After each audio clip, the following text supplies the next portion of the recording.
नमस्कार दोस्तों, स्वागत है आपका हमारे चैनल पर। आज हम फिर से लेकर आए हैं टैली अकाउंटिंग का एक बहुत मज़ेदार वीडियो, जिससे आपको जर्नल एंट्रियों के बारे में जानकारी मिलेगी। तो दोस्तों, इस वीडियो को अंत तक देखें और समझें कि जर्नल एंट्रियां किस प्रकार से होती है। मैं इससे पहले के वीडियो में आपको अकाउंटिंग के रूल के बारे में बता चुका हूँ। इसी वीडियो में हम समझेंगे कि किस प्रकार से डिस्काउंट को भी अलग अलग किया जाता है। आशा है कि आपने वो पुराना वीडियो देखा होगा और उन रूल्स को याद किया होगा। अगर नहीं देखा तो मैं उस वीडियो की लिंक आई बटन में डाल दूंगा, तो आप जल्दी से वहां जाकर उसे वॉच कर लीजिए। फिर इस वीडियो को देखिए तो आपको और ज़्यादा अच्छे से समझ में आएगा। चलिए शुरू करते हैं हम इन जर्नल एंट्रियों को। हम सबसे पहले यहाँ पर पर्सनल अकाउंट की बात करेंगे। पर्सनल अकाउंट के बारे में आप जानते ही हो, हमने इसके बारे में रूल से बताया था कि जो भी व्यक्ति प्राप्त करेगा वो डेबिट होगा और जो व्यक्ति देगा वो क्रेडिट होगा। अब इस एग्जाम्पल में समझिए कि यहाँ पर लिखा है राम से नगद प्राप्त हुआ, यानी क्या होगा प्राप्त? हमारे पास पैसा आएगा। जब हमारे बिजनेस में पैसा आएगा तो पैसा आने वाली वस्तु यानी कैश हो जाएगी डेबिट, और देने वाला कौन है? राम, तो राम हो जाएगा क्रेडिट। मुझे लगता है आपको ये एंट्री समझ में आएगी। बस आप अंत तक इसको देखते रहे, जरूर आपको इससे फायदा मिलेगा। आगे बढ़ते हैं इसी एंट्रियों पर। देखते हैं आपको पर्सनल अकाउंट में एक और एंट्री देखने को मिलती है, मोहन को नगद दिया। ऐसे में मोहन पाने वाला है तो मोहन हो गया डेबिट, और हमारे पास से कैश जा रहा है तो कैश हो गया क्रेडिट। एक और ट्रांजैक्शन में हम समझते हैं कि श्याम से उधार माल खरीदा। ऐसे में हमारे पास माल आ रहा है, यानी जब भी हम माल को खरीदते हैं तो उसको परचेस लिखते हैं, और जब माल को हम बेचते हैं तो उसे सेल्स लिखते हैं। यहाँ पर समझिए कि हमने श्याम से जब माल खरीदा है तो हमारे पास माल आया। मैंने बताया था कि माल को खरीदते समय परचेस लिखेंगे, यानी परचेस हो रहा है डेबिट, और देने वाला श्याम है तो श्याम हो रहा है क्रेडिट। ऐसा ही एक और ट्रांजैक्शन यहाँ पर लिखा है, सुरेश से उधार प्राप्त हुआ, यानी हमने उससे कुछ कैश उधार लिया है। तो ऐसी कंडीशन में आप समझिए कि हमारे पास क्या आएगा? कैश, तो कैश हो गया डेबिट, और देने वाला कौन है? सुरेश, तो सुरेश हो गया क्रेडिट। आगे आप समझ सकते हो कि हमने रमेश को उधार दिया है, तो आप समझिए कि रमेश कौन है? रमेश रिसीवर है, इसीलिए रमेश क्या हो रहा है यहाँ पर? डेबिट, और कैश हमारे पास से जा रहा है तो कैश हो रहा है क्रेडिट। आप इस प्रकार की एंट्रियां और बनाने की कोशिश करिए तो आपको और अच्छे से समझ में आएगा। व्यवसाय में नगद लगाया। जब भी आप कोई बिजनेस चालू करोगे तो आपके बिजनेस में पैसा लगाओगे, यानी पैसा बिजनेस में बढ़ेगा और हमारे पास की पूंजी कैपिटल जाएगी। तो यहाँ पर समझिए कि कैश बिजनेस से बढ़ा है, कैश डेबिट हो रहा है, और क्यों बढ़ा है? क्योंकि कैपिटल लगाई, कैपिटल हो रही है क्रेडिट। ये रियल का अकाउंट का रूल है, यानी रियल अकाउंट में संपत्तियां आती है और संपत्तियां जाती है। आगे रियल में देखेंगे, नगद देकर फर्नीचर खरीदा।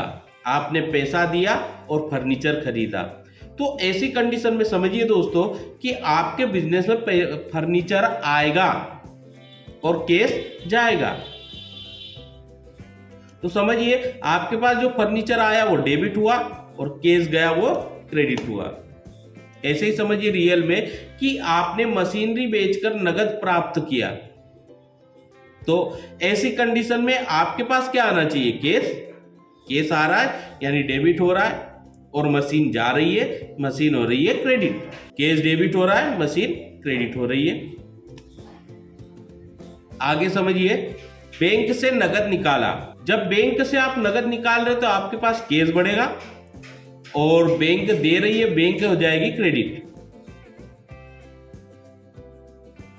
आगे रियल में समझते हैं कि नगद बैंक में जमा किया, तो ऐसी कंडीशन में बैंक डेबिट होगी, और आपके बिजनेस से पैसा जा रहा है यानी पैसा हो जाएगा क्रेडिट। जर्नल एंट्री बनेगी कि बैंक हो गया debit, bank account debit to case, case credit हो रहा है। नॉमिनल के रूल में जाते हैं तो नॉमिनल में हम एक्सपेंसेस और इनकम को ही रखते हैं, और हमने इस अकाउंट में समझा था कि जो भी एक्सपेंसेस के नाम होंगे वो डेबिट साइड लिखे जाएंगे और इनकम के नाम होंगे वो क्रेडिट साइड लिखे जाएंगे। तो आप समझिए, आपने कर्मचारियों को वेतन दिया, यानी आपके पास से क्या गया है, केस, और कर्मचारियों को क्या मिल रही, सैलरी। तो आपने जो पैसा दिया है वो सैलरी के रूप में दिया है, यानी सैलरी हो जाएगी डेबिट और केस हो जाएगा क्रेडिट। ऐसे ही आप जिस मकान में रह रहे हो उस मकान का किराया चुकाया है, तो बात वही हुई कि जो किराया है उसको हम रेंट बोलते हैं और रेंट हमारा एक्सपेंसेस है, तो एक्सपेंसेस सारे डेबिट होंगे, यानी रेंट आपके पास से जा रहा है तो रेंट क्या हो गया, एक्सपेंसेस, एक्सपेंसेस हो गया डेबिट, यानी रेंट अकाउंट डेबिट। लेकिन उसके बदले आपने दिया क्या, पैसा, तो वो पैसा आपके पास से हो जाएगा क्रेडिट, यानी यहां पर एंट्री क्या बनेगी, रेंट अकाउंट डेबिट और केस अकाउंट क्रेडिट। बैंक से ब्याज प्राप्त हुआ, यानी आपके अकाउंट में पैसा बढ़ रहा है। तो दोस्तों जर्नल एंट्री में थोड़ा सा सुधार करिएगा, यहां पर हमारे पास बैंक डेबिट होगी और इंटरेस्ट रिसीव, क्योंकि हमारी इनकम है इसीलिए इनकम का नाम क्रेडिट होता है, तो बैंक डेबिट करिएगा और इंटरेस्ट रिसीव को क्रेडिट करिएगा। अगर आपको नॉर्मल रूप में केस के रूप में किसी व्यक्ति से मिलता है तो आप केस को डेबिट करना और इंटरेस्ट को क्रेडिट करना, क्योंकि यहां पर ब्याज हमें बैंक से मिल रहा है तो सीधा पैसा बैंक अकाउंट में ही बढ़ेगा। आप एजेंट को कमीशन चुका रहे हो, तो ऐसे कंडीशन में एजेंट के पास केस जा रहा है और हमारे बिजनेस से केस घट रहा है, कमीशन हमारा एक्सपेंसेस है इसीलिए कमीशन हो जाएगा डेबिट और केस हो जाएगा क्रेडिट। दोस्तों अब हम समझते हैं डिस्काउंट को, क्योंकि व्यक्ति डिस्काउंट में सबसे ज्यादा कंफ्यूज होता है। डिस्काउंट में हम सबसे पहले समझेंगे ट्रेड डिस्काउंट।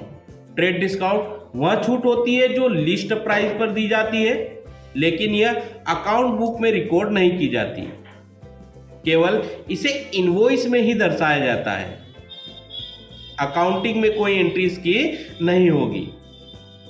उदाहरण, आप किसी दुकान पर जाते हो और 500 का माल खरीदते हो और वहां पर लिखा होता है कि 10% डिस्काउंट अवेलेबल, तो ऐसे में आप उसे 500 रुपये नहीं दोगे, 450 ही पे करोगे। उसी प्रकार से यहां पर भी वही बात होगी कि आप घर पर जाकर एंट्री 450 की ही करने वाले हो। इस एंट्री को हम बोलते हैं ट्रेड डिस्काउंट।